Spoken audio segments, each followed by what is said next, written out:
When Chevrolet introduced the 409 engine in 1961, it was a response to customers' desire for more torque to propel those big, heavy cars the company was producing.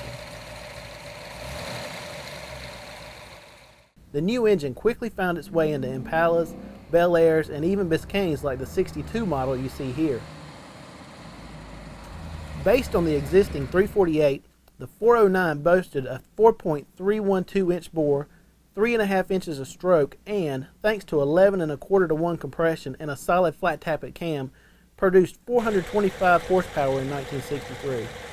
And as part of the W family of engines with a bore spacing of 4.84 inches, it was also Chevrolet's first big block. The 409 had great success in both NASCAR and drag racing, not only because of the greater displacement, but also because of its very unique design. Instead of using a conventional combustion chamber in the cylinder heads, the chamber is instead found inside the upper cylinder bore. The deck of the block is canted 74 degrees to the center line of the cylinder bores, and it's this space between the cylinder bore and the deck of the cylinder head, which is practically flat, that creates a combustion chamber. In fact, rumor has it that Chevrolet only included a 17cc chamber in the head so that the valves could be recessed enough that they wouldn't be damaged during transport or storage. The flat cylinder head, along with a unique dome piston design, creates a wedge-shaped combustion chamber with good squish characteristics, and the result is a very efficient burn of the air-fuel charge. This is the 409 KT engine development recently built for a customer for his recently restored Chevy Biscayne. But of course, it's not simply a stock rebuild. This 409 is stroked to 440 cubic inches and features Edelbrock's new aluminum W heads, which flow better than the stock castings and are half the weight. You can order them from Edelbrock just as we did, with the 2.19-inch intake and 1.72-inch exhaust valves, both with 11/32 stems. The heads also feature 7/16-inch screw-in rocker studs, improved ports for better flow, and a maximum valve lift of well over a ½ inch. Ignoring the fact that the original 409 heads are getting harder to find than hen's teeth, these bad boys are a definite improvement over the old school cast iron. KT Engines started this build with a 348 service block, which is the same as the 409 but with smaller cylinder bores. Both the 348 and the 409 share 2-bolt main caps and 4.84-inch bore centers.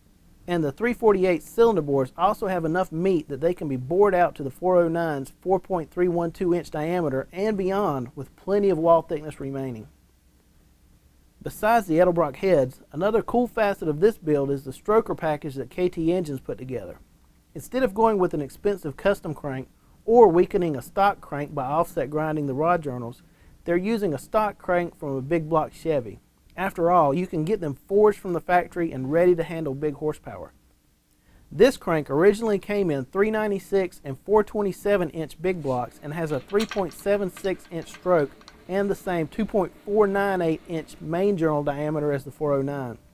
Combined with the 4.312-inch bore, that extra ½ inch of stroke ups the displacement to a healthy 440 cubic inches.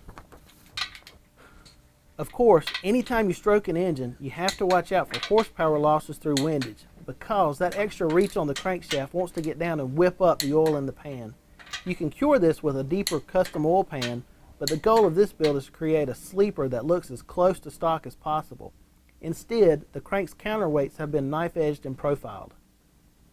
The pistons for this build are custom units from JE Pistons that are designed to keep the compression ratio manageable with the extra long stroke. Any piston for a 409 engine is heavy simply because it requires a large dome to fill the combustion chamber in the block.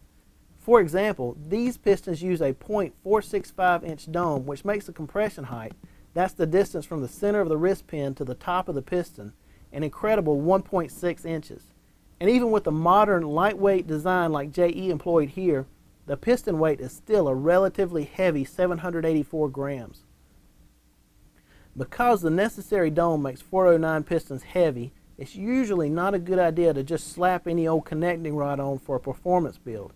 To handle the higher reciprocating weight when the RPMs go to 5,000 and beyond, KT Engines chose these forged H-beam rods from Scat. Like the crank, KT Engines chose rods originally intended for a 396 big block Chevy because the aftermarket has more options available for big block rods than the 409, and as a result, you can usually find better quality rods cheaper. These scat rods are the typical 6.135 inch big block length, which also helps the rod stroke ratio. They're sized for a 990 pin and use a 7/16 inch ARP cap screw.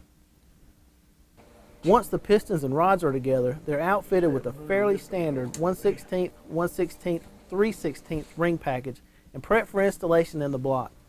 But this is also where things can get a little tricky when it comes to the 409. Because the combustion chamber is in the block, you actually have to push the pistons through the chamber before you get to the cylinder bore. This means that you'll have to use an old school banded ring compressor because it's about the only thing that'll fit. Install the compressor around the piston and rings and squeeze the rings down. Now, slide the connecting rod, piston, and compressor into place and press until the compressor is inside the combustion chamber and seated against the top of the cylinder bore before pushing the piston through. This definitely requires a special touch. Just take your time and don't force anything. Once the piston and rod assembly is in place and seated against the crank, the rod caps can be torqued to 63 foot-pounds.